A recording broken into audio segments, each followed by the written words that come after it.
Hebel sculpture, jadi kayak patung tapi dari hebel gitu ya, patung tapi dari hebel materialnya. Tugas ini tadi yang seperti Bu Desi bilang waktunya panjang karena ini tugas sampai UTS, jadi 3 minggu waktunya ya, lumayan panjang. Kenapa panjang?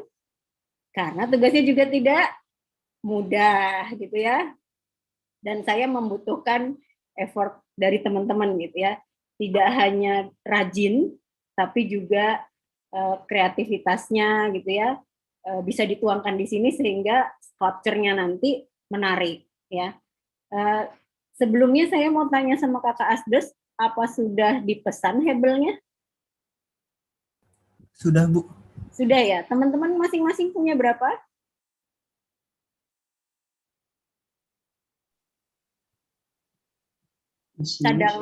Cadangan nggak mungkin punya satu karena kalau satu biasanya pecah. Ya, pertama tes dulu. Ya, satu orang berapa punyanya? Dua. Oke, kalau dua berarti latihannya cuma satu. Satunya lagi harus sudah final gitu ya. Jadi nggak pakai rusak lagi gitu. Hati-hati karena hebel ini mudah patah. Dan nanti jangan sampai basah ya teman-teman, jangan kehujanan. Kalau kehujanan dia rapuh ya. Sudah sampai di rumah teman-teman kah hebelnya? Belum, Bu. Belum, Bu. Belum ya? Wah. Masih mesen. Masih mesen, masih on the way ya. Mudah-mudahan nggak lama, tapi nggak apa-apa. Nanti kita bikin desainnya dulu ya, sketsanya dulu. Nanti itu yang diasistensikan seperti biasa. Oke, lanjut ini ya teman-teman bisa lihat ya di PPT yang saya tayangkan ini hebelnya seperti ini, ukurannya kalau teman-teman pesannya sama harusnya ukurannya semua seragam ya, karena hebel ini ukurannya juga beda-beda ya, ada yang tebelnya 6 cm, ada yang tebelnya 8 cm ya, kalau tingginya sekitar 20 gitu. Nah, ini materialnya tidak sekeras batu ya teman-teman ya. Jadi kalau kayak pematung kan kalau teman-teman lihat yang di Bali itu ya matungnya batu candi gitu ya. Susah gitu. Nah, hebel ini lebih soft ya. Jadi materialnya seperti batu tapi pembuatannya nggak sesulit batu gitu. Nanti bisa kita warna-warnain juga. Jadi kenapa dipilih hebel karena teman-teman nih ceritanya jadi seniman ya, seniman yang membuat suatu sculpture, suatu karya ya, dan itu bentuknya 3 dimensi. Nah, tapi ini hebel itu beda sama konkret ya, beda sama beton. Kalau beton keras nggak bisa dipahat, susah, bukan nggak bisa, bisa tapi susah. Nah, sebelum kita memulai pastinya nanti kita bikin sketsa dulu ya. Tapi setelah sketsanya nanti disetujui, baru teman-teman mulai gambar tuh polanya nanti ya di hebelnya, terus nyiapin hebelnya untuk dipahat gitu ya. Pahatnya gimana ya, nanti ada alat-alatnya. Oke, jadi ini tadi udah keluar sketsa ya, sketsa desain, baru siapkan hebel. Ini ya hebelnya yang digambar ada basahnya. Kalau basah, begitu kalian ketok sedikit, pecah langsung. Jadi tolong jangan sampai basah. Tapi memang kalau kering, ketika teman-teman pahat, dia agak sedikit berdebu. Ya. Nah ini sayangnya kita nggak bisa ngerjain ini bareng-bareng di kampus ya. Biasanya kita tuh ngerjainnya di samping lobi, teman-teman tahu ya, yang di ruang terbuka yang lobi bawah, tahu kan, yang agak belakang itu. Nah itu enak tuh ngerjainnya sambil ngelihat sungai, ya kan, sambil ngelihat hijau-hijau gitu, anginnya semilir. Jadi kita nggak di ruang tertutup. Kalau di ruang tertutup takutnya teman-teman nanti terganggu dengan debunya gitu. Jadi nanti di rumah teman-teman siapkan hebelnya, jangan di dalam ruangan ya, sebaiknya di teras gitu. Ya, tapi jangan yang kehujanan juga. Jadi ini yang pertama, getting ready to carve, teman-teman harus cari ruang kerja yang lega ya, besar karena akan berantakan di sana sininya, terus rata surface-nya ya. Jadi terus nggak kepanasan juga, teman-teman nyaman lah intinya gitu ya. Terus alat-alatnya mesti disiapin ya sebelum kita mulai. Jadi jangan mulai dulu terus nanti nyari lagi pahatnya, nyari lagi kuasnya, enggak. Tapi semuanya udah disiapin dari awal. Nah, sarannya adalah teman-teman siapkan baju yang baju kerja gitu ya. Baju kerja itu artinya jangan yang bagus-bagus banget ya. Baju-baju biasanya tuh kalau teman-teman di kampus udah diingetin ya, pakai baju yang nyaman, kemudian yang gampang dibersihkan gitu ya. Jadi jangan sampai baju yang terbaik dipakai gitu. Jangan. Ini kita mau kerja kotor-kotoran soalnya. Nah, yang pertama teman-teman yang harus punya pahat. Nggak harus beli ya, coba lihat tools ayahnya atau papanya di rumah ya, punya apa aja, coba dipinjem. Palu, kayaknya tiap rumah juga punya ya, harusnya palu ya. Ada penggaris mungkin ya, yang bentuknya agak geometri, nanti butuh penggaris. Kemudian kuas. Kuasnya untuk apa sih? Bukan buat ngecat dulu, enggak. Kuasnya itu buat bersihin debu dari serpihan hebel yang kalian pahat. Terus pensil untuk gambarin sketsanya, sama amplas nanti buat memperhalus permukaan. Ya. Selain itu nanti kita butuh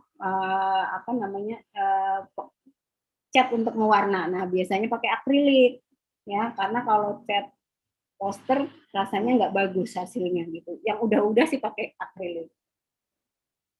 Oke, teman-teman selain sketsa sebenarnya bisa juga karena sketsa kan 2 dimensi ya. Teman-teman kalau bikin sketsa berarti harus 4 sisi yang disketsa karena sisinya si Hebel itu ada 4.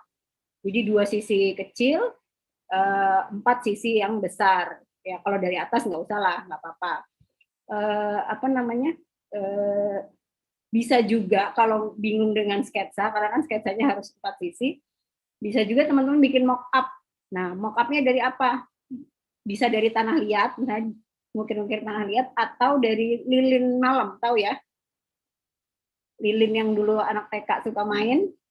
Nah, apa sih? Play-Doh, sekarang mau bahasa yang mahalannya lah ya, yang mahalannya dari si malam itu adalah Play-Doh. Gitu. Pinjam punya adiknya boleh, di tak-atik gitu ya. Kalau yang punya adik. Tapi nggak usah beli Play-Doh, lumayan mahal soalnya kan. Terus, nah ini hebelnya teman-teman siapin satu dulu, tapi harus punya cadangan ya. Kadang-kadang makanya harus fokus kerjanya, salah ketok, patah hebelnya, ngulang deh gitu ya.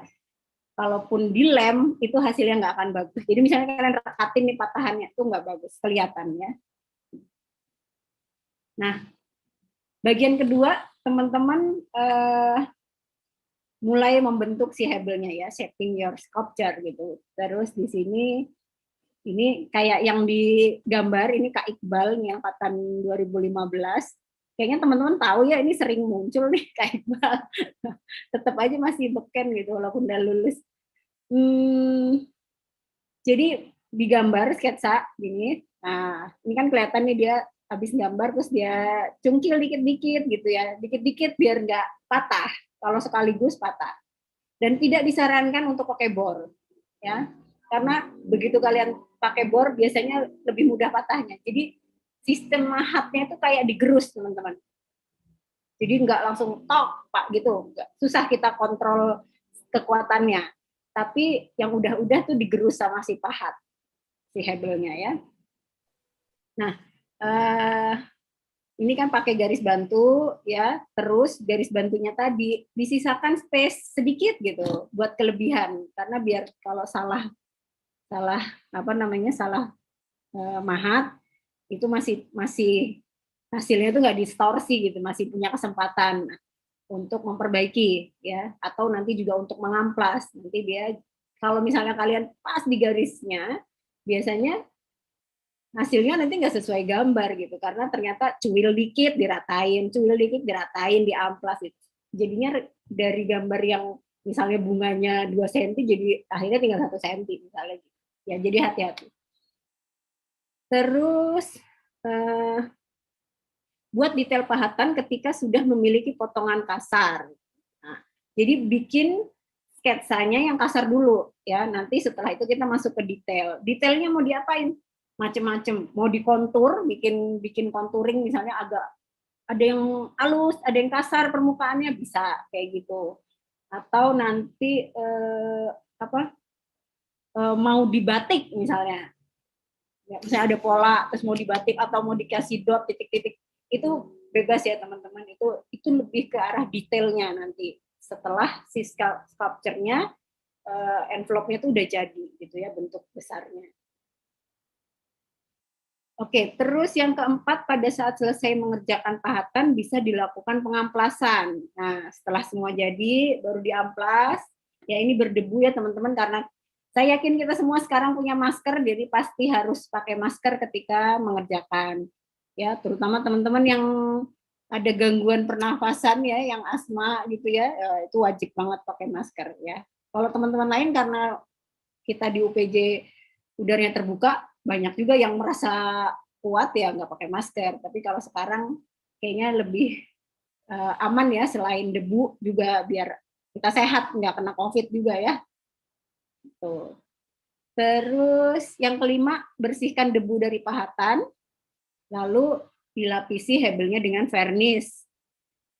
Untuk bagian-bagian yang mungkin tidak diwarnai. Jadi teman-teman sebenarnya boleh punya pilihan untuk mewarnai sebagian, mewarnai seutuhnya, atau bagaimana. Ya, itu terlanjur.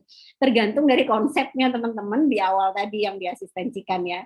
Jadi mulai dari bentuk, warna, diasistensikan dulu. Ya, karena kita nggak mau mewarnainya juga asal. Artinya, ya cuma punya akrilik warna merah sama putih nih gitu ya. Udah merah putih aja. Jadinya akhirnya terbatas kreativitasnya gitu ya. Jadi emang udah direncanain. Atau kalian punya warna akrilik apa di rumah, terus mau di mix, nah itu udah dipikirin dari sekarang gitu. Karena punyanya ini, campuran warnanya ini, saya modifnya akan begini, misalnya gradasi dan seterusnya, silahkan ya. Tapi jangan buat konsep yang kalian akhirnya nanti terbatas karena tidak punya bahannya gitu. Ya, jadi kreatif lah dengan apa yang kalian miliki sekarang. Nah, yang keenam, setelah hebelnya kering, ya baru dicat dengan cat akrilik, ya. Di ending, di akhirnya lagi, kalau mau lebih mantep, dicat vernis lagi. Cuma memang vernis jadi agak mengkilat ya, tapi lebih awet. Karena kalau nggak di vernis, tiba-tiba kena hujan dan seterusnya, nanti lama-lama rusak gitu. Jadi sebaiknya memang di vernis supaya lebih awet, bisa dipajang lama gitu ya. Jadi ini kan nggak bisa digunakan ya, tapi ini untuk dipandang, memang karya sculpture ini untuk dilihat, dan kalau dilihat kan pastinya harus estetik ya, harus keren gitu. Oke, ini tuh lihat ya di foto, ada Kak Arimbi tuh selonjoran bikin hebelnya, celananya udah warnanya udah nggak jelas ya, pokoknya gitu deh situasinya, pasti nggak mungkin rapi ya teman-teman. Ini pada pakai masker nih teman-teman yang di fotonya, bisa dilihat. Nah ini memang lebih seru sih kalau ngerjain bareng-bareng ya, tapi kalian di rumah nggak apa-apa, bisa kondisikan sendiri studionya, bukan studio ini, bengkel. Kalau ini istilahnya bengkel ya, ruang kerja. Oke, yang ketiga, nah ini adalah membuat lingkungan yang aman dan nyaman buat kita semua yang kerja ya.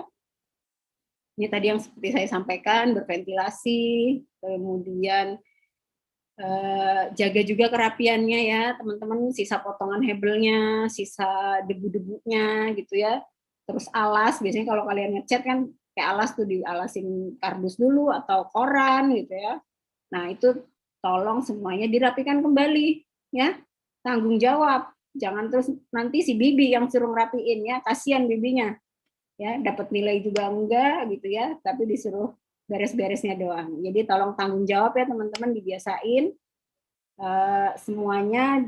Kalau sudah selesai kerja maksudnya, bukan selesai karyanya. Kalau selesai karyanya 3 minggu, lama banget, ntar mamanya marah, terasnya berantakan terus. Jadi setiap selesai kerja rapikan kembali, simpen, nanti lanjutkan, bikin lingkungan yang nyaman lagi buat kerja, kerjain, selesai rapiin lagi gitu ya, biasakan seperti itu. Kemudian siapkan peralatan keselamatan ya, yang tadi ya, paparan debu. Terus kalau yang takut kelilipan matanya, nah boleh tuh pakai kacamata ya, tapi jangan kacamata hitam, nggak kelihatan ntar hebelnya ya. Jadi pakai kacamata yang bening ya. Saya pikir pakai kayak face shield gitu juga boleh biar debunya nggak masuk ke mata. Sarung tangan ya terserah sih kalau mau, kalau tangannya agak sensitif, alergian gitu ya, boleh pakai sarung tangan. Tapi memang jadi kurang nyaman kalau pakai sarung tangan. Nah ini contoh-contohnya, tapi kita nanti punya ketentuan ya teman-teman ya. Dari ketinggian hebel yang ada di sini, jangan sampai gara-gara salah pahat akhirnya jadi pendek gitu ya, jadinya kerjaannya nggak apple to apple sama temennya gitu, besarannya jadi beda, kalian cuma bikin setengah hebel sementara temennya bikin satu hebel, nggak boleh. Jadi harus ada ketinggiannya yang sama, kalaupun berkurang karena pahatan itu tidak lebih dari 2 cm berkurang tingginya ya. Begitu juga dengan sisinya, kiri kanannya sisi yang paling besar tidak boleh kurang dari 2 cm juga. Jadi jangan sampai sculpture-nya jadi slim banget gitu karena salah potong terus gitu kan. Nah ini teman-teman bisa lihat contohnya di sini, bentuknya bentuk-bentuk alam ya, menarik banget. Terus bisa dibolong-bolongin kayak gini. Nah ini yang tengah ya, menarik karena dia bermain dengan tekstur ya. Jadi ada bagian yang halus, ada bagian yang kasar gitu. Ternyata akan lebih menarik gitu ya. Nah, yang ini kan agak pendek. Nah, kita sarankan untuk membuat baseline-nya di bawah nih, seperti ini. Kelihatan ya panah saya ya. Jadi yang di kanan ini, yang bagian kotak bawah itu kita biarkan supaya si hebelnya bisa berdiri dengan kokoh. Ya. Jadi sekitar 5 cm sampai 6 cm itu boleh kalian tidak apa-apakan karena itu sebagai base. Boleh seperti itu. Karena kalau dihabisin yang kayak gini, khawatirnya nanti susah berdirinya atau gampang jatuh gitu ya. Jadi untuk memudahkan sebaiknya dibikin baseline-nya sekitar 5 sampai 6 cm. Oke, ingat ya. Nah, gitu kira-kira penjelasannya. Nah, ini lihat teman-teman bisa lihat ya suasana kerjanya. Saya tidak berharap teman-teman mengerjakan ini karya 3 dimensi tapi seolah-olah seperti karya 2 dimensi, artinya cuma kayak digambar terus diukirnya dikit doang ya. Jadi kalau 3 dimensi kan berarti dia memang dari segala arah gitu bisa dinikmati ya. Nah kalau yang contoh ini kan ada nih ya, lihat ya ini Kak Hari ini